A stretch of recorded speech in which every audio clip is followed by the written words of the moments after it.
سلام به تک تک شما اعضای قبیله هوروسکوپ فارسی. راشل هستم، آسترولوژر شما، پایه‌گذار آسترولوژی تروپیکال در ایران در سال 2015. میخوام براتون در مورد ماه نو در نشان لیو که 16 آگوست 2023 اتفاق میفته صحبت کنم. اگر مایل به پیگیری مطالب پیج هوروسکوپ فارسی هستید، صفحه اصلی هوروسکوپ فارسی رو در فیسبوک، تلگرام و اینستاگرام دنبال کنید.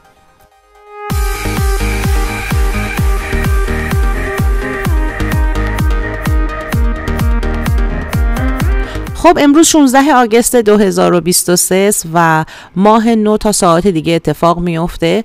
همونطور که میبینید خورشید در کنار ماه قرار گرفته در 23 درجه نشان لیو و به این ترتیب ما متوجه میشیم که زمان ماه نو فرا رسیده. این ماه نو ساعت 13:08 بعد از ظهر به وقت تهران اتفاق میفته و بعد از کاظیمی ونوس و خورشید در حقیقت ما داریم این ماه نو رو تجربه میکنیم. همونطور که میدونید ونوس در وضعیت برگشتیه. قبل از اینکه ماه به خورشید برسه در آغوش ونوس فرو میره، در حالی که ونوس در آغوش خورشید فرو رفته بود و به این ترتیب وقتی که ماه کنار ونوس قرار میگیره ما دوباره انرژی شارژ شدن ونوس توسط خورشید رو تجربه میکنیم. خورشید ونوس رو شارژ کرده بود. ببینید وقتی که ونوس زیاد از خورشید فاصله میگیره و جلو میره، حرکت برگشتی شروع میشه تا برگرده به سمت خورشید و بتونه خودش رو شارژ کنه. بنابراین وقتی که ونوس در آغوش خورشید فرو رفت، ما در مورد مسائلی که مربوط به ونوس هست اما موضوع لیویی داره، چون در جایگاه لیو داره اتفاق میفته، یعنی برمیگرده مسائل قلب، مسائل کودک درون، مسائل مربوط به هنر، مسائل مربوط به سلف لاف. چون این خیلی جالبه که یعنی ونوس در لیو داره براش این چیزها پیش میاد، به خاطر اینکه اولا خب خورشید جایگاهش در لیوه، یعنی حاکم لیوه، و از طرف دیگه ونوس موضوعات لیویی داره، یعنی موضوعاتی که ونوس و لیو با هم دارن یا اینکه ونوس و خورشید با هم دارن، چون خورشید حاکم لیوه. اینا رو ممکنه یه ذره گیج بشین، خیلی حالا میتونید بهش توجه نکنید، اما به هر حال موضوعاتشون خیلی مشابهن. بنابراین ما در مورد مسائل ونوسی که اتفاقا در لیو خیلی هاش مشابهه و شارژ میشه، مدتیه که در تب و تاب قرار گرفتیم و داریم به اونها توجه میکنیم، چون میخوایم به سمت قلبمون برگردیم، چون داره قلبمون ما رو صدا میکنه. موضوعات مربوط به لیو چیه که این همه اتفاق داره توش میفته؟ اولا که خب همه میدونی که لیو کینگ و کوینه، یعنی پادشاه و ملکه، سلطان و ملکه، و این برمیگرده به عزت نفس درون ما، اعتماد به نفس درون ما، باوری به خودمون، درخشش درون ما. همه اینا هست که ما بخوایم یک جا کوین بشیم، ملکه بشیم یا سلطان بشیم. یعنی اول باید خودمون رو باور کنیم، اول باید قدرت رو در خودمون پیدا بکنیم، اعتماد به نفس رو در خودمون پیدا کنیم، سرمون رو بالا بگیریم با افتخار، و اون موقع است که میتونیم درخشیده بشیم. خب از اونجایی که همه میدونیم که سلطان و ملکه انرژیشون انرژی قدرته، بنابراین لیو مربوط میشه به قدرت. لیو میخواد که قدرت دستش باشه. هیچ شیری نیستش که سلطان بودن جنگل رو بخواد واگذار بکنه. بنابراین لیو میخواد که این قدرت در خودش پیدا بکنه و بالا باشه، دیده بشه، درخشیده بشه، نوک هرم باشه. لیو نمیخواد که کسی دیگه در کنارش باشه، میخواد تک دیده بشه، اون بالا باشه و هرم قدرت رو میتونه بسازه. بنابراین وقتی که ما این همه اتفاقات داریم در نشان لیو، هرم قدرت داره تحت تاثیر قرار میگیره. لیو نشان هنره، به خاطر اینکه مربوط میشه به قلب ما و هنر و خلاقیت از قلب ما میجوشه. و برای خیلی از شما ممکنه که این چند وقت تصمیم گرفته باشید که یک هنری رو یاد بگیرید یا اینکه یک هنری رو از قبل دوست داشتید اما بهش نپرداخته بودید، حالا میخواید برید سمتش و اون رو شروع کنید یا ادامه بدید، تکمیل کنید، به خاطر اینکه ونوس برگشته و ممکنه که از گذشته چیزی برگرده. لیو نشان درخواست دیده شدنه، یعنی میخواد که دیده بشه، تشویق بشه، مورد توجه قرار بگیره و خیلی وقتها این موضوع میتونه لیو رو از بالانس خارج بکنه. اگر فکر بکنه که زیاد دیده نمیشه اونجوری که باید دیده بشه، درخشیده نشده، اعتماد به نفسش ضربه میخوره، بعد احتیاج به تایید گرفتن از دیگران پیدا میکنه، بعد به جای میرسه که ممکنه برای ساده ترین مسائل زندگی نیاز به تاییدیه داشته باشه و اینجاست که در حقیقت اعتماد به نفسش پودر شده و بعد اون در خودش پیدا بکنه، زنده بکنه، برگردونه. علاوه بر این لیو میتونه نشانه عشق باشه، به خاطر اینکه جایگاه عشق در قلب ماست. بنابراین عشق به خود اول مطرح میشه، چون اگر ما عشق به خودمون رو نداشته باشیم چیزی نداریم که بخوایم اون رو به دیگران ارائه بدیم. این عشق به خود معنیش این نیستش که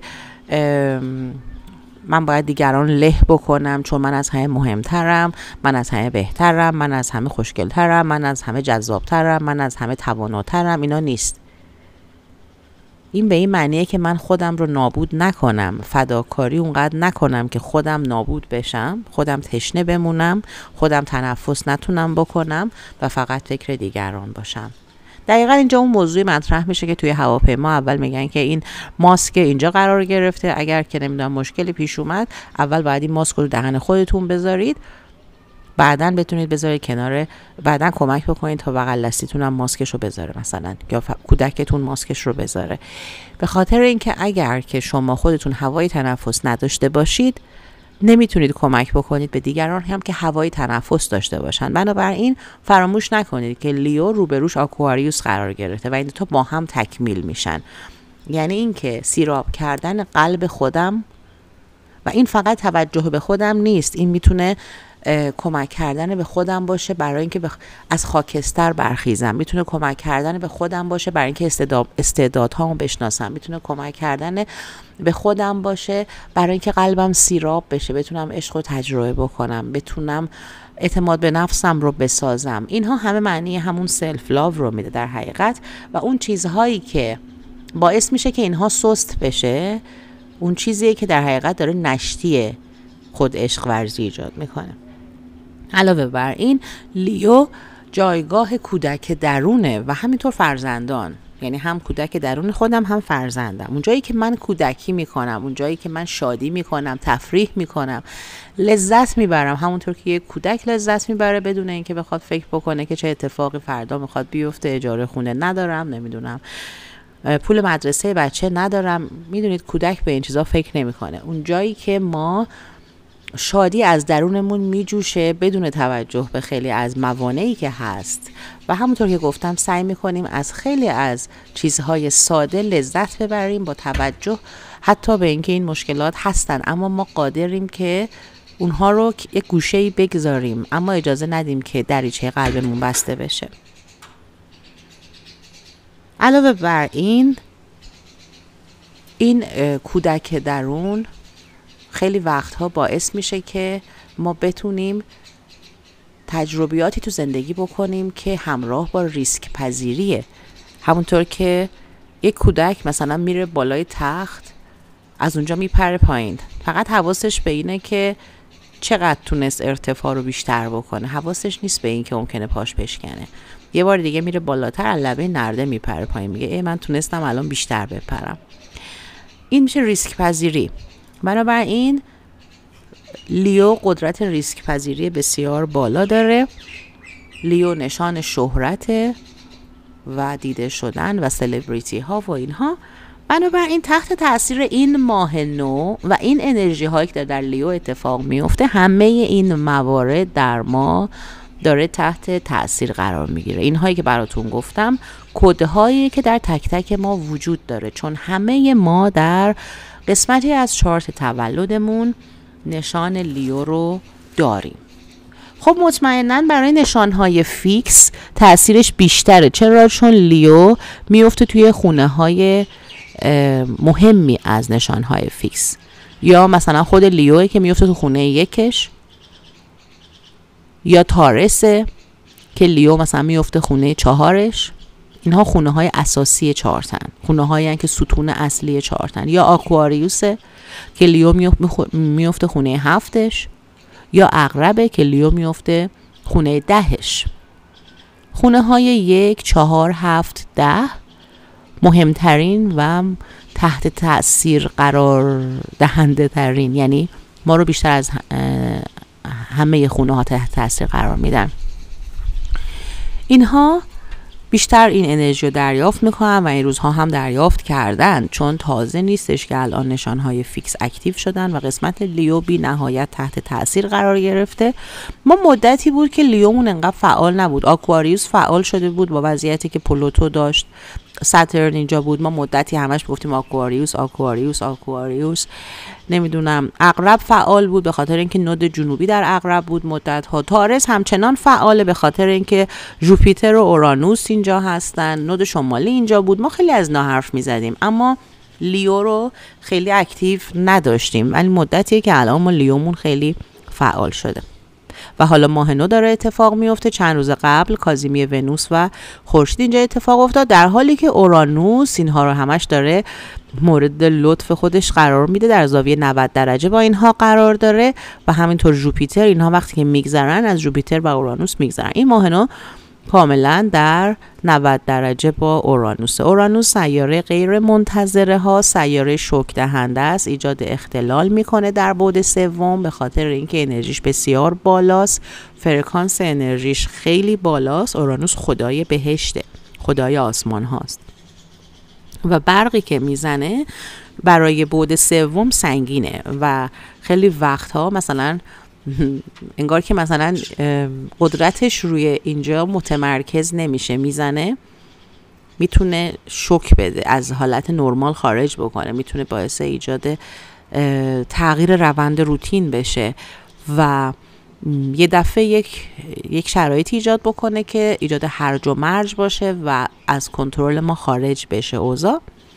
این حالت ممکنه پیش بیاد. اورانوس برق، اینترنت، اتصال، شبکه است و تحت تاثیر این انرژی که روی ماه نو اتفاق میفته ممکنه که خیلی از ما انرژی اورانوس رو تجربه بکنیم به این ترتیب که مثلا یه چیز ساده، انرژی سطحیش، مثلا شما میخوای رفتی مسافرت کیف بکنی، دنبال تفریح و شادی و هر چیزی که داره بهت حال میده، حالا رقص، موزیک، همه اینها رو داری انجام میدی و احساس میکنی که چقدر کودک درونت شاد شده، داری کودکی میکنی. بعد یه اتفاقی میفته، چون اورانوس اینجاست، یه اتفاقی میفته تو اون مسافرت که باعث میشه که اون حالت به هم بریزه، اون وضعیتی که شما داشتید از شادی و شور و همه اینها به هم بریزه. مثلا یه دفعه یکی پاش بشکنه، یکی دستش بشکنه، احتمال دست شکستن و پیچ خوردن و نمیدونم مشکل مچ و اینها الان خیلی زیاده به خاطر اینکه مارس نزدیک مرکوری داره حرکت میکنه مدت هاست و مارس میتونه شکستگی ایجاد بکنه و مرکوری هم خب دسته، میتونه برای پا مشکلات ایجاد بشه به خاطر اینکه اورانوس سیاره حاکم بر مچ پاست، قسمت مچ پا توسط آکواریوس حاکمیت میشه. اینها ممکنه همه پیش بیاد. این یه چیز ساده، یه سطحیشه میخوام بهتون بگم. شما دارید برنامه‌ریزی کردید یه جای کیف بکنید، یه دفعه یه چیزی میزنه اون کیف و حال شما رو به هم میریزه.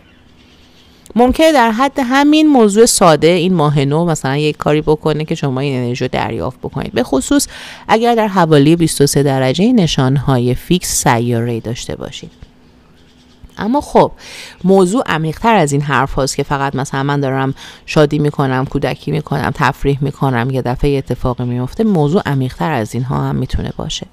به این ترتیب که ما مدتیه که گفتم شادی هامون رو گم کردیم، شور و شوقمون و گرمای قلبمون رو گم کردیم. حالا با این انرژی که ونوس مدت هاست داره اینجا حرکت میکنه، میخواد این رو بکشه بیرون، در آغوش خورشید بوده، بعد نمیدونم ما حالا میاد اینجا، اینها ما در حال این روندی هستیم که داریم میریم به سمت قلبمون و تصمیمات قلبی میخوایم بگیریم.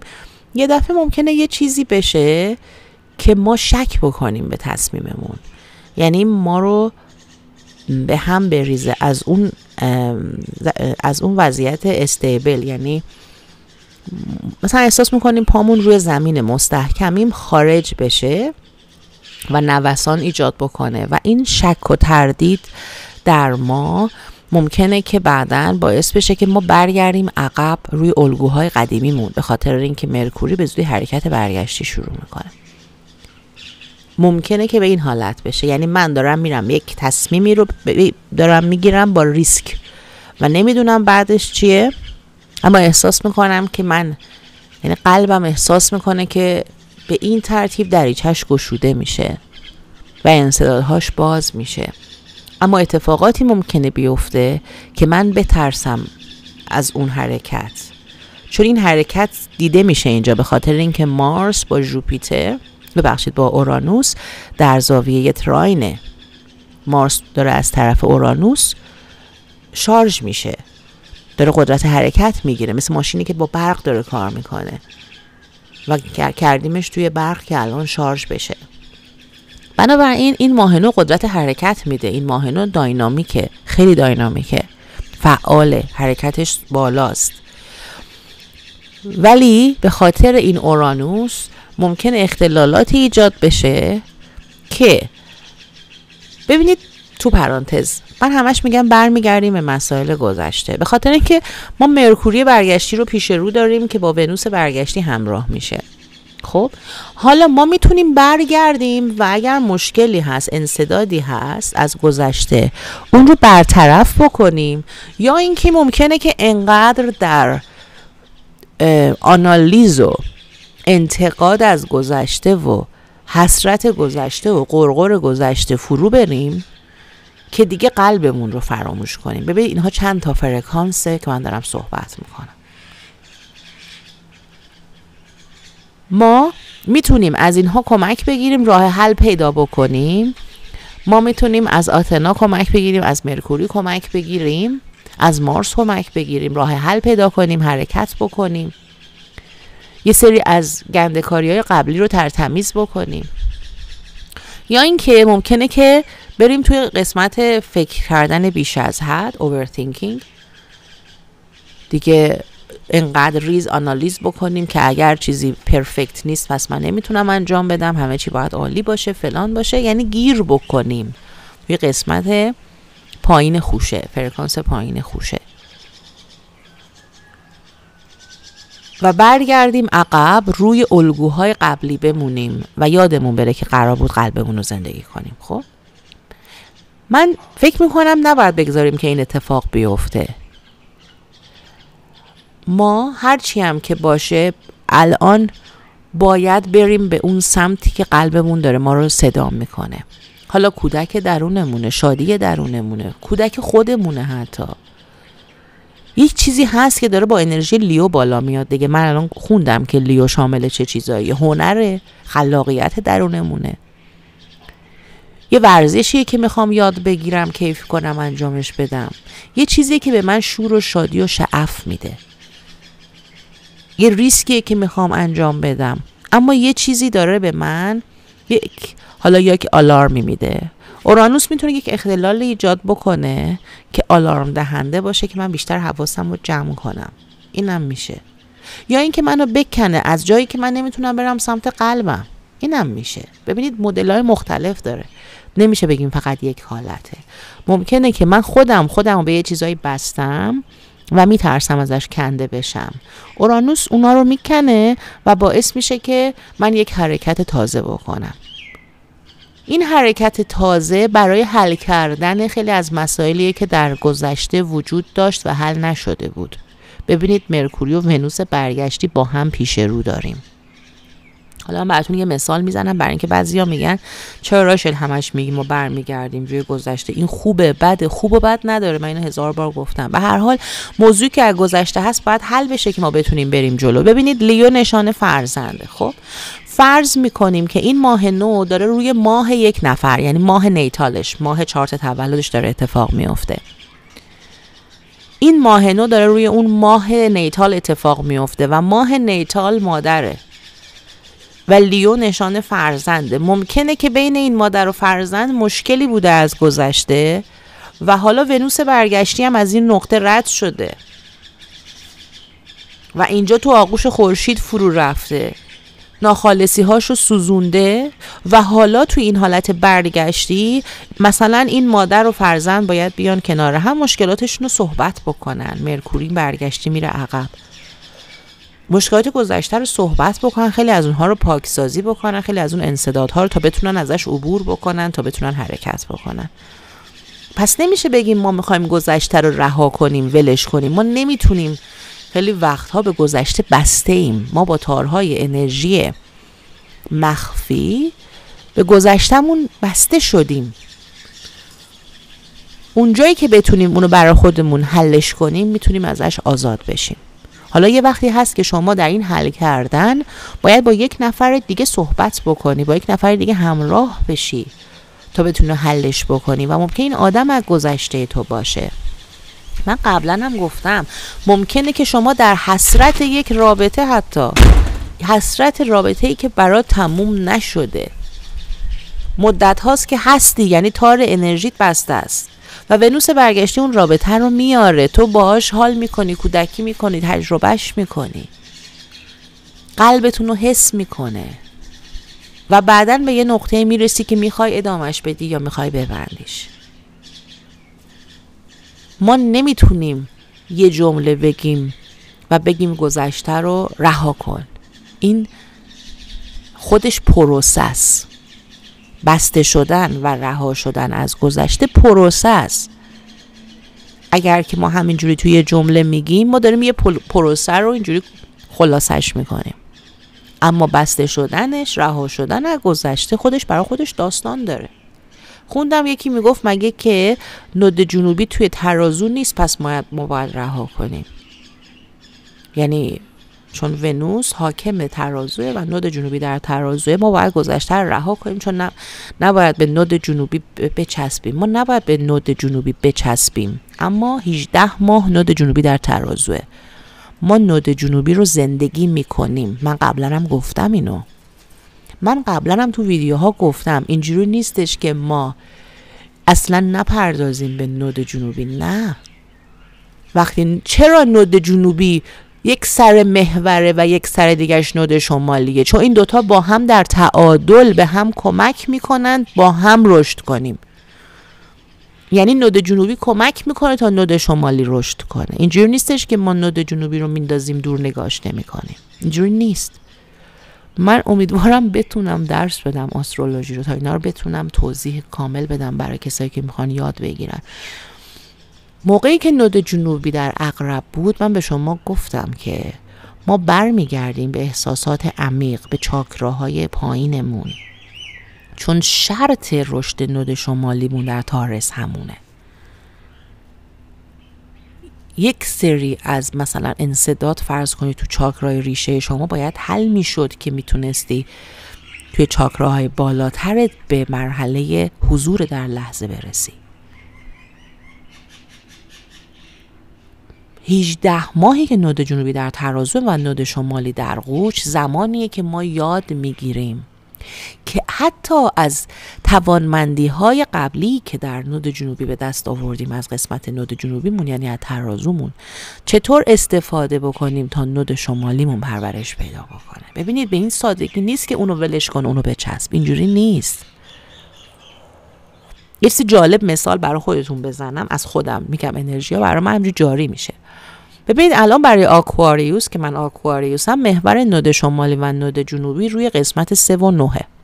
نود شمالی در خونه 3 قرار گرفته که قوچه برای آکواریوس، 9 میشه ترازوی خونه 9 که نود جنوبی الان هست. خب من همینجوری خیلی اتفاقی یک رئیس دانشگاهی رو دیدم که این رو قبلا دیده بودم و میخواستم که اون دانشگاه برم یه رشته که دوست داشتم و بخونم. من خیلی اتفاقی وقتی که نود جنوبی وارد نشانه ترازو شد، اون آدم رو از گذشته تو خیابون سر راه هم دیدم، نشستیم با هم دیگه قهوه خوردیم، اون آدمی از گذشته اومد، من رفتم توی همون دانشگاه قدیمی، توی همون محیط، همون ورودی دانشگاه، یعنی همون چیزی که در گذشته تجربه کرده بودم و گفتم میخوام بیام درس بخونم. من میخوام بیام همون رشته رو بخونم. یعنی چی؟ میخوام اون چیزی که از گذشته مونده بود برام مهم بود که انجام بدم و تکمیلش کنم. میخوام تکمیلش کنم تا ازش عبور کنم. خیلی وقتها وقتی که نود جنوبی میاد جایی، ما اون گذشته رو بهش دوباره برمیگردیم، میپردازیم، تکمیلش میکنیم، ازش بیرون میایم. اینجوری نیستش که ولش کن چشتو ببند روش، چون اون کمک میکنه به این که شما قسمت نود شمالیت رشد کنه. متوجه شدین؟ خیلی وقتها ببینید این ونوس برگشتی آدم‌های قدیمی، این آقای رئیس دانشگاه اومد که یه دوست قدیمی بود، اومد سر راه من، خیلی اتفاقی ندیده بودمش و با هم رفتیم تو همون دانشگاه و من جذب شدم دوباره که اون رو بخونم چون دوست داشتم.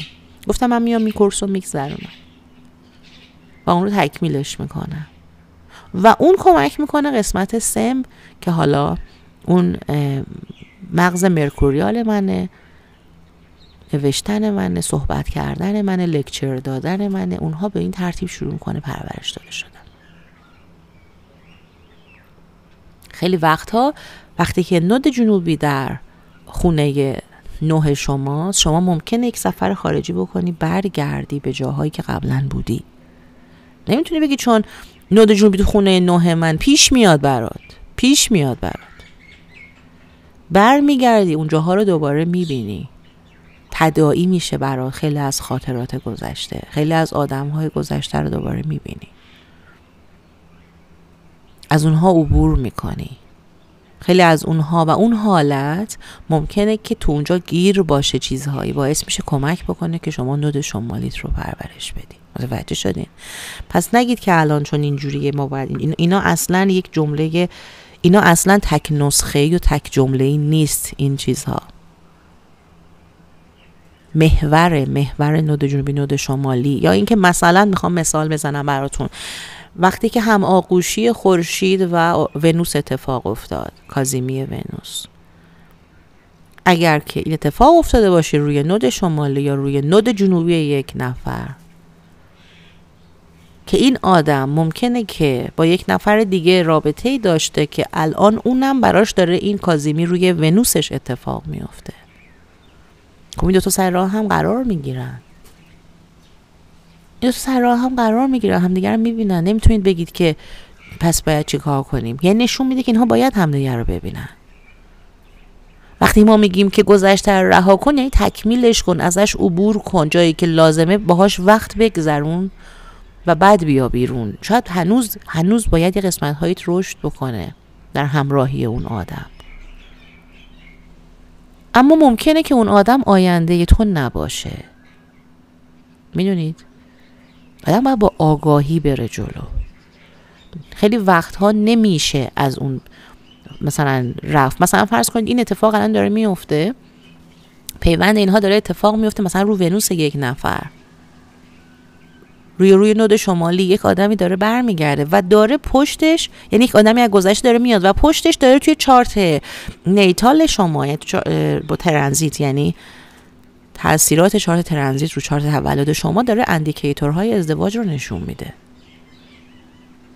مثلا پیوند مارس و ونوس رو خورشید من اتفاق افتاد بعد از اینکه یک آدم اومد تو زندگی. منظور من اینه که نمیتونید با یک جمله بگید چون این جمله کد ما این کار هممون میکنیم. نه، این که پروگرام دادنه. که ما همین اورانوس داره میگه باید از پروگرام های قلبی خارج بشیم. ما نمیتونیم با یک نسخه با یک پروگرام بریم جلو. ما باید ببینیم که اون پروسه چطور داره برای ما اتفاق میفته. متوجه شدی؟ این یک پروسه است. من الان یکم مجبور شدم از آسترولوژی بگم به خاطر اینکه اونهایی که یکم آسترولوژی بلدن من متوجه شدم سردرگمن. اگر که شما آسترولوژیتون در حد پای است به این چیزا توجه نکنید، فقط به جمله هایی که من میگم توجه کنید. وقتی که ونوس برگشتی اینجا در پیوند با ماه و خورشیده، ماه قبل از اینکه بیاد به خورشید به پیونده با ونوس دیدار میکنه، ونوس در حال برگشتیه، ما علایق گذشتمون برمیگرده، احساس میشه. میگم هنر، تفریح، لذت، شادی، دوست قدیمی. به این معنی نمیشه گفتش که یه دوست قدیمی اومده بندازش کنار چون ونوس برگشتیه. نه، تجربه های گذشته تو تکرار نکن، درس بگیر. اگر یه دوستی رو از گذشته مدت هاست که باهاش کانکشن نداشتی، برای چی نداشتی؟ چه چیزهایی تغییر کرده در تو یا در اون؟ صرفاً اون رو همون آدمی نبین که 20 سال پیش بوده، 10 سال پیش بوده. میتونی دوباره بشناسیش، میتونی بفهمی که چرا اومده توی زندگیت. بعضی وقتها آدم هایی که میان تو زندگی حتی در مقطعی با ما همراهی میکنن درس دارن با ما درس میگیریم، درس میدیم. دریافت و پرداخت انرژی داریم به نوعی. خیلی وقتها وقتی که یک آدمی میاد، خب مرکوری برگشتی، ممکنه ارتباطات، پروژه ها اینا ما پیش رو داریم، ممکنه گذشته بیان. مثلا فرض بکنید که شما به مسئله تکستون خوب نپرداختید، مسئله مالیات، حالا مرکوری برگشتی میشه، اون مطرح میشه، میخوای چیکارش کنی؟ میخوای بگی من رهاش میکنم؟ نمیشه، باید بهش بپردازی، اون کاراتو انجام بدی، تموم بشه بره. رفتی یه موضوعی بوده باید یه سندی رو به نام میزدی، مثلا نزدی، یک رابطه‌ای باید ایجاد میشده نشده، صحبت‌هایی شده بوده نیمه کاره مونده، حالا مرکوری برگشت میکنه و تو دوباره ممکنه اون صحبت‌ها رو مطرح بکنی، اطلاعات رو تکمیل بکنی تا بخوای اون پروسه رو ببندی، تکمیلش بکنی.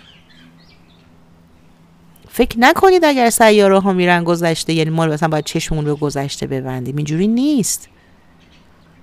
الان خیلی از سیارات برمیگردن، ما میریم جلوتر، جوپیتر هم حرکتش برگشتی میشه، مرکوری حرکتش برگشتی میشه، یه مدتی الان فقط مارس مستقیم میمونه، حالا تا بعد ونوس هم مستقیم بشه.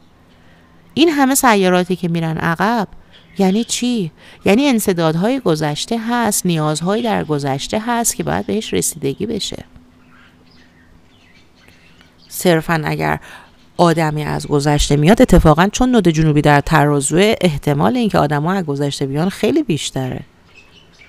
میگم مثل همین رئیس دانشگاهی که خیلی اتفاقی سر راه من قرار گرفت و در گذشته بود.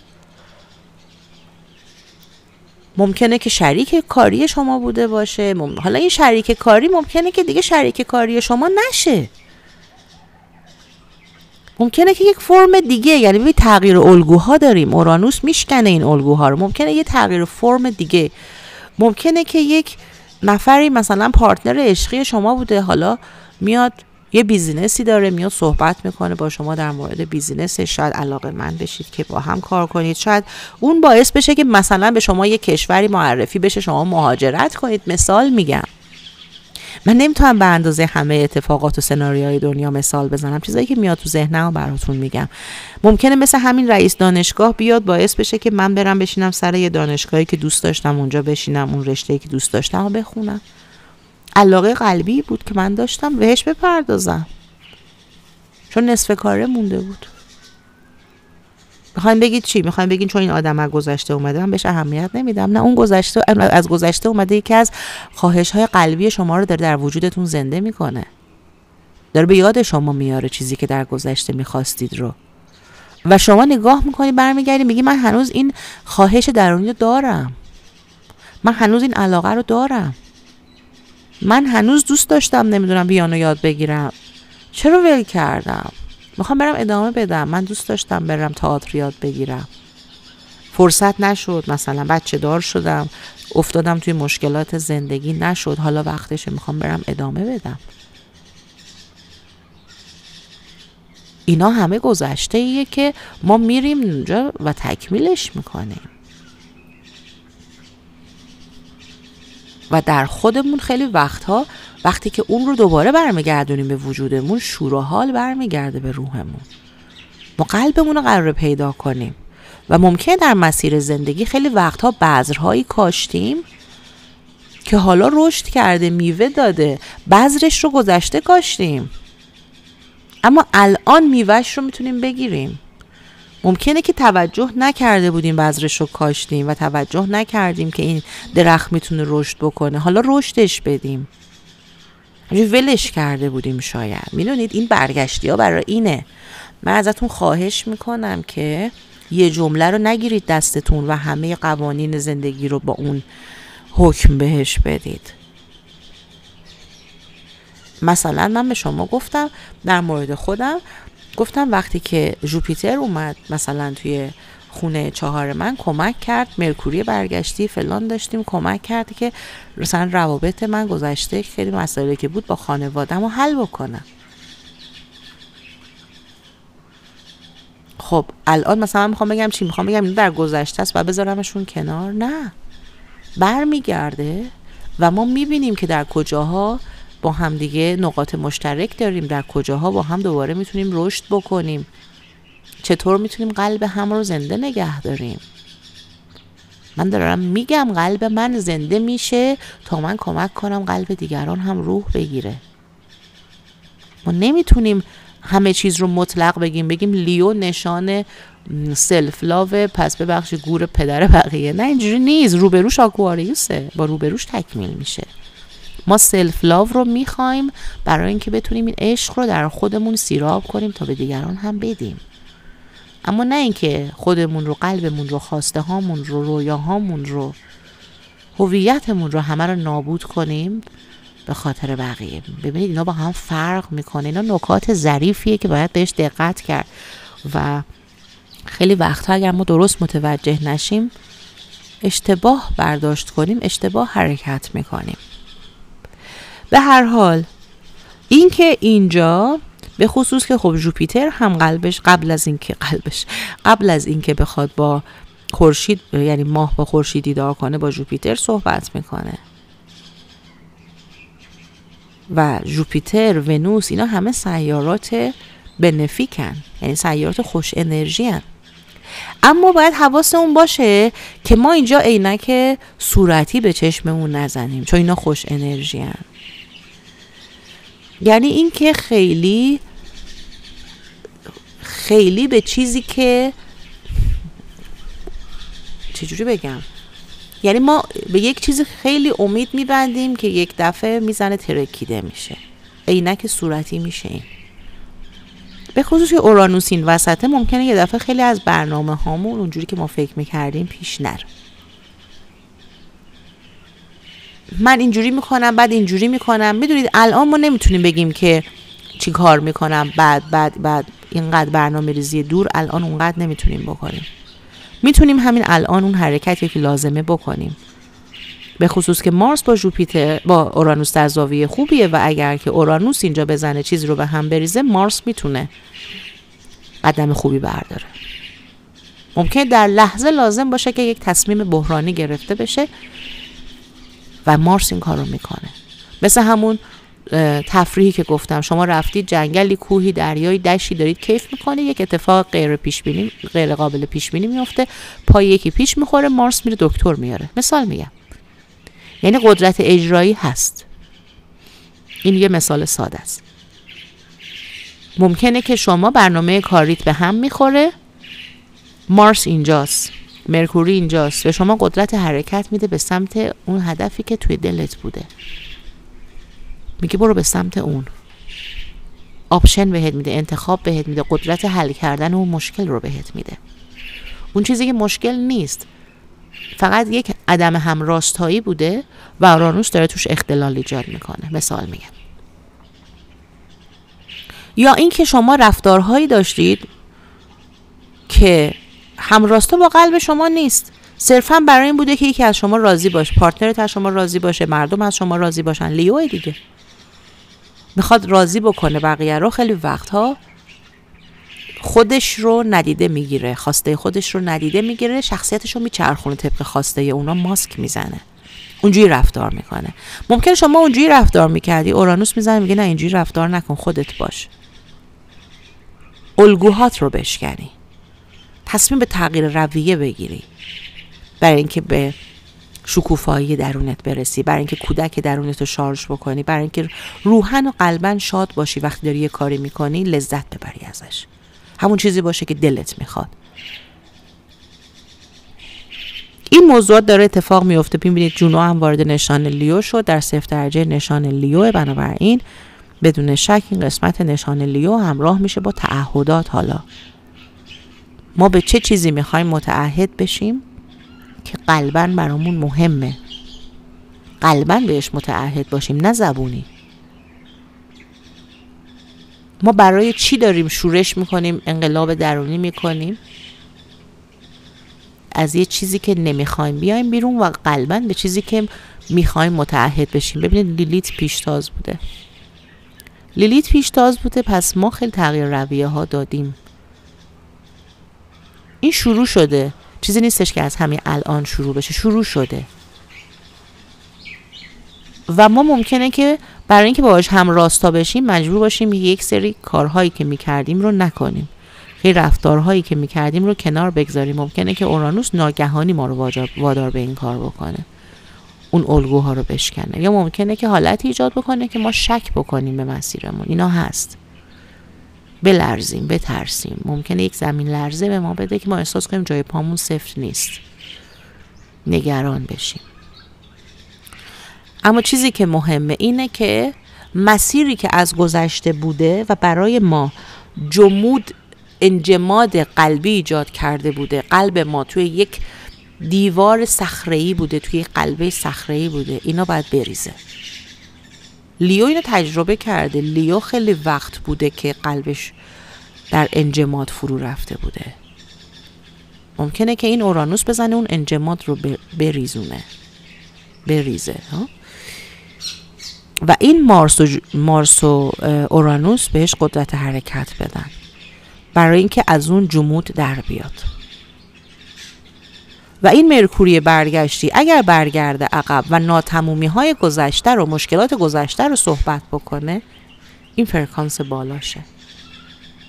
فرکانس پایینش اینه که بره توی قرقر، بره توی نقنق، بره توی اعصاب خوردی.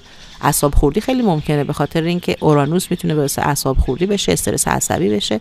نشان خوشه هم زیاده، مارس توی خوشه است، اینم میتونه باعث عصبی شدن بشه. عصبی شدن، مرکوری نزدیک مارس، قرقر و پرخاش و دعوا و اینا ممکنه پیش بیاد. اگر حواسمون رو جمع بکنیم که بتونیم با پلن، خوشه پلن داره، با استراتژی حرکت بکنیم، یه موضوعی ممکنه شما رو برآشفته بکنه و حقم داشته باشید.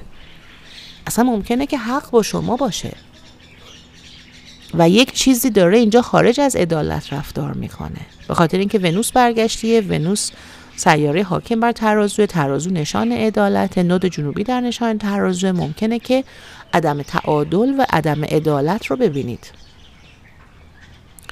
اما این دست شماست که فکر بکنید آیا با دعوا میتونید اینو حلش بکنید یا اینکه با استراتژی برید جلو. ببینید اینها ایگوهان، تارس، لیو، اینها ایگوشون خیلی بزرگه. خیلی وقتها رفتاری ممکنه بکنیم که اینهایی که اینقدر ایگوی بزرگ دارن روبروی ما قرار بگیرن، یا اینکه ایگوی خودمون مانع از دریافت بشه، مانع از پیشرفت بشه، غرور خودمون مانع از دیدن قلبمون بشه، مانع از دیدن عشق حقیقی و دریافت عشق حقیقی بشه. ممکنه اورانوس بزنه اینها رو بلرزونه. دقت بکنید به این سناریوها و ببینید که کدومش شما در کدوم فرکانس هستید. شاید چیزی پیش بیاد که اصلا من اینجا مطرح نکرده باشم. به هر حال بهترین حالت اینه که ما با استراتژی بریم جلو راه حل بتونیم پیدا بکنیم، با درایت رفتار بکنیم. آدم‌های گذشته و مسائل گذشته رو نمیشه همینجوری ول کرد. خیلی وقتها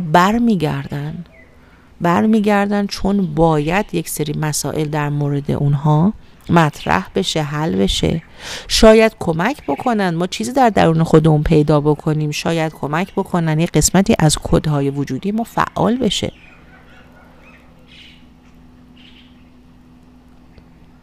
مثلا ممکنه که اتفاقا هم پیش اومد برای من، مثلا یه دوستی رو یه مدتی باهاش حرف نمیزدم، به هر حال دیروز دیدمش، دیروز اومد و با هم دیگه رفتیم استخر. مدتی بود که من نرفته بودم، دوست داشتم که برم اونجا. بازیگوشی کردیم، شیطنت کردیم، یکم تفریح کردیم. بعد به من صحبت شد که مثلا فلان هنر رو دوست داشتی، فلان ورزش رو دوست داشتیم، من استاد خوب دارم، میخوای شروع کنی. میدونید همه اینا ممکنه که پیش بیاد. باید ببینید که شما چه چیزی دارید دریافت میکنید و چه چیزی دارید ارائه میدید، چه چیزی انسداده، چه چیزی گشایشه. اینها همه برمیگرده به همون آگاهیه. برای همینه که در نهایت ما بر اساس سطح آگاهیمون تصمیم میگیریم، ما بر اساس سطح آگاهیمون حرکت میکنیم. به نظر من این ماه نو شبیه این میمونه که ما داریم گیم بازی میکنیم و توی اون گیم باید برسیم به یک مرحله بالاتر، مثلا بریم لول بالاتر. اما قبل از اینکه بریم به لول بالاتر یک سری چیزا ایجاد میشه، یک سری هرج و مرج، یک سختی‌ها ایجاد میشه. دیدید توی گیم‌ها یه دفعه یه چیزی از در و دیوار میاد که شما باید ازش عبور بکنید، مثلا شاید اون حالت بشه و شاید شما فکر بکنید اینجا با حضور مرکوری و مارس که چه استراتژی بشینید که بتونید ازش عبور بکنید تا به لول بالاتر برید. اینجا اورانوس داره ما رو بره لول بالاتر و خیلی وقتها ما کمک میکنیم هم قلب خودمون بره لول بالاتر، هم قلب دیگران بره لول بالاتر. اینو فراموش نکنید، چون ونوس برگشتی رابطه است. رابطه ما با قلب خودمون و با دیگران ممکنه شامل این داستان بشه، چون ونوس سیاره حاکم بر ترازوه و ترازو نشان رابطه است. چرا ما همش فکر بکنیم که من باید یکی رو رها کنم؟ شاید ما باعث بشیم که یک نفر دیگه انسدادی رو در قلبش باز بکنه و اون هم ارتقا پیدا بکنه. ما به کمک، یعنی ما به ارتقای قلب اون هم کمک کنیم. یک کسی بیاد از گذشته وارد زندگی من بشه یا من از گذشته برم وارد زندگی یک دیگه بشم که الان هست و یک چیزی از گذشته که مربوط میشد به قلب رو یادآوری بکنم و اون بگیره اون مسیج رو و کمک بکنم تا این بگذره بیاد بالا. نمیشه این؟ میشه. خیلی فکر نکنین که یه نفری از گذشته میاد من حلش نکنم. اینجوری نیست. باید ببینیم که برای چی اومده، من چی میخوام، چه پیامی داره. اینها رو فراموش نکنین. در نهایت اینه که لیو نشان خلاقیت، نشان استعداد، نشان توانایی های درون ماست، نشان آفرینشه و خیلی وقتا ما توانایی هامون رو یا کشف نکردیم یا فراموش کردیم و با این ماه نو ممکنه که دوباره اونها در ما زنده بشه. این ماه نو میگم انرژی بسیار فعالی داره، بسیار داینامیکی داره، انرژی بسیار گرمی داره و اگر اختلالاتی داره ایجاد میشه، هرج و مرج هایی داره ایجاد میشه، به نظر من چیزی از جوش و خروش و شور و شوق و آتش قلب ما کم نمیکنه و نباید بکنه. اگر بکنه ما میافتیم پایین، اگر بکنه ما میریم عقب. ما باید توجه بکنیم به این جهش درونی که داره در ما ایجاد میشه. ما باید توجه بکنیم،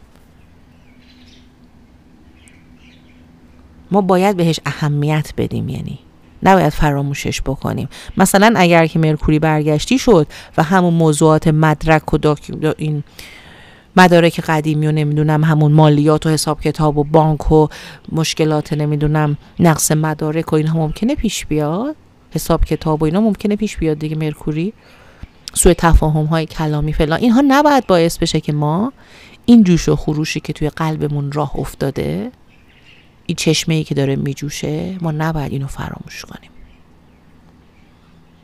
نباید یک سری از مشکلات قلب ما رو انسدادش دوباره مسدود بکنه، به خاطر اینکه اینجا قلب داره گشاده میشه. متوجه میشین؟ چاکرای قلب داره باز میشه. شاید ما باید چیزی رو ازش گذشت بکنیم تا اجازه بدیم اون چاکرای قلب باز بشه. به خاطر اینکه اینجا ما روبروی انرژی خوشه انرژی ماهی رو داریم که به زودی مارس هم روبروی نپتون قرار میگیره. شاید ما باید یک حرکتی رو خیلی تقدیریش رو بپذیریم، خودمون رو بسپریم، با گذشت با شفقت رفتار بکنیم. پس ببینید که اینها که صحبت میکنم کدومش در مورد شما صدق میکنه. یک جمله رو نگیرید دستتون و همش همون رو تکرار بکنید. اینجوری نیست آسترولوژی. ستاره ها اینجوری با ما حرف نمیزنن. اینها خیلی لایه لایه هستن. من دیدم بعضیا میگن راشل حرفاش انقدر بطن داره، چون آسترولوژی انقدر بطن داره. سطحش با عمقش خیلی فرق داره. ببینید سطحش گفتم شما رفتید تفریح و مهمونی و پارتی، مثلا یه دفعه میریزن تو پارتی شما رو میگیرن. این اورانوس مثلا میاد میزنه این پارتی رو به هم میزنه ها. مثلا میگم یعنی که شما رفتید تفریح کوه و دشت و فلان و اینا، یه دفعه یکی پاش میشکنه. این لایه سطحی اینه. پس خیلی بطن داره دیگه. برمیگرده کودک درون من شاید این یه برقی بزنه که من برگردم دوباره کودک درونم رو بهش بپردازم. شاید همون هنر یا اون چیزی که من دوست دارم ادامه بدم از کودک درون من منشأ میگیره و اون باعث زنده شدن اون کودک درون بشه و این ونوس برگشتی ممکنه رابطه‌ای باشه که منو برگردونه به اون، مثل همین رئیس دانشگاهی که منو برگردون به اون دانشگاه. مگه نود جنوبی در قسمت دانشگاه من نیست به عنوان آکواریوس؟ هست، اما اون برگشت به زندگی من و من تکمیلش میکنم و ازش عبور میکنم. خب من نمیدونم، شاید حرفای من خیلی تخصصی شد، شاید بعضی‌ها رو خسته بکنه، نمیدونم، ولی به هر حال اینها اومد و من باید صحبت میکنم در موردش. اگر خسته شدید ببخشید، فقط انقدر که بپردازید به قلبتون، به آتش درونتون، به اون چیزی که به شما شادی و شور و شعف میده، به شما قدرت حرکت داره اینجا میده، ریسک پذیری میده. اما ممکنه که با یک سری انسدادها و بلاک‌ها و چیزهای گذشته روبرو بشید که باید حلش کنید. خانم و آقایون، مرکوری برگشتی در پیش رو داریم. چه اشکال داره؟ ما اینها رو داریم مد نظر، فراموش نمی کنیم، پرورشش میدیم. ما آتش قلبمون رو روشن نگه میداریم. در عین حال اون چیزهایی رو که باید حل کنیم حل میکنیم، اما نمیذاریم که اونها ما رو بکشه پایین. نمیذاریم که اونها ما رو عصبی بکنه، به هم بریزه، ما رو در افکار منفیمون غرق بکنه، ما رو در حسرت فرو ببره و ما دوباره آتش قلبمون خاموش بشه. انرژی خوشه خیلی وقتها در حسرت گذشته ممکنه بمونه و از این که به قلبش دوباره قلبش رو زنده نگه داره. این شوک قلبی که ما صحبت کردیم در موردش داره میاد. چه اشکال داره اگر که من چیزی رو در گذشته بهش نرسیدم که باعث شده در من حسرت باشه؟ چه اشکال داره الان برم دنبالش؟ چه اشکال داره؟ اگر هنوز من در داغ اون هستم، چه اشکال داره این آتش کمک بکنه به من که اون حرکت رو بکنم، برم جایی که میخوام، اون چیزی که دوست داشتم یاد بگیرم. چه اشکال داره که من بچگی دوست داشتم اسکیت یاد بگیرم، اگر یاد نگرفتم برم تو 40 سالگیم یاد بگیرم؟ چه اشکال داره؟ همه این انرژی ها ممکنه که الان مطرح بشه. من خودم مثالی که زدم باز خودم، من خودم بچه که بودم دوست داشتم اسکیت یاد بگیرم، ولی خب حالا نبود. من موقعی که بچه بودم اینا خیلی قرتی بازی بود، مثلا فانتزی بازی بود. من بعداً با بچه خودم اسکیت یاد گرفتم، براش معلم گرفتم که اون یاد بگیره، منم خودم باش یاد گرفتم. اصلا توجه نکردم سن و سال من چیه، به خاطر کودک درون. شاید شما این کودک درون رو الان زنده نگه میداری و برمیگردی اون خواسته های قلبیت رو بهش میپردازی، بالا پر میدی، جاهایی که دوست داشتی میری، اون چیزی که دوست داشتی رو ادامه میدی، ممکن نصف کاره ولش کردی. بپردازید بهش ببینید که چیه. در هر صورت میگم مرکوری برگشتی پیش رو داریم، تأخیرها، اتفاقات، مسائل ناتموم گذشته، اعصاب خوردی هایی که ممکنه باشه، یا این که ممکنه که کمک بکنه که شما بتونی گذشته رو حل بکنی، مشکلات گذشته رو بهش رسیدگی بکنی و اون رو شفاف بکنی با کسی. شاید ممکنه که سری صحبت ها پیش بیاد وقتی مرکوری مستقیم میشه، شما رابطتون رو، ارتباطتون رو بخواید یک جور دیگه، با یک الگوی دیگه، با یک رشد روحی دیگه بخواید شروع کنید. این رابطه حتما رابطه رمانتیک نیست، رابطه کاری، خانوادگی، نمیدونم مادر و پدر و فرزند و نمیدونم دوستی و همه اینا رو شامل میشه. همه اینا رو شامل میشه. صرفاً به خاطر اینکه یک آدمی از گذشته داره برمیگرده نمیشه اونو انداخت دور. به خاطر اینکه ممکنه ما پیوند خونی با هم داشته باشیم، پیوند انرژی با هم داشته باشیم، پیوند کارمایی ممکنه با هم داشته باشیم. من قبلا هم گفتم کارما تا تموم نشه دورش سر نمیاد. خیلی وقتها ما از همچنان چیزی یاد میگیریم، به هم چیزی یاد میدیم، حتی در تلاطم. ببینید من خیلی الان مثالهای مختلف زدم. تصمیمی که شما میگیرید به اندیکیتورهایی که در چارت تولد خود شما داره براتون اتفاق میفته ربط داره. ما نمیتونیم یک نسخه رو برای همه بپیچیم.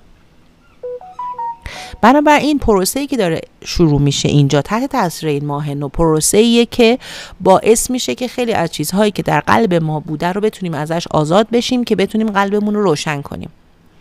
این جرقه خورده در ما، جدید نیست.